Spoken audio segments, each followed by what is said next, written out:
sekolah yang sudah bisa beroperasi untuk di Aceh ada 2.226 atau 81%, kemudian di Sumatera Barat 380 atau 86%, dan di Sumatera Utara 902 atau 95%. Total keseluruhan sekolah yang sudah bisa beroperasi 85%.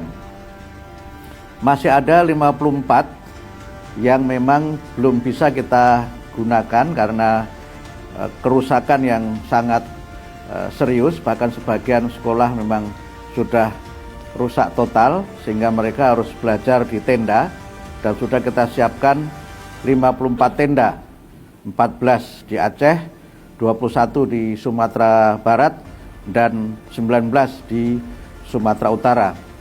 Kemudian yang masih dalam proses pembersihan ada 516 di Aceh, 42 di Sumatera Barat, dan 29 di Sumatera Utara.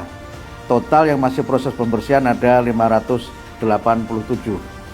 Yang proses pembersihan kami sampaikan terus kami lakukan karena memang tingkat kerusakan dan juga dampak dari banjir itu sangat berat, sehingga karena itu prosesnya membutuhkan waktu yang lebih lama dari sekolah-sekolah yang lainnya.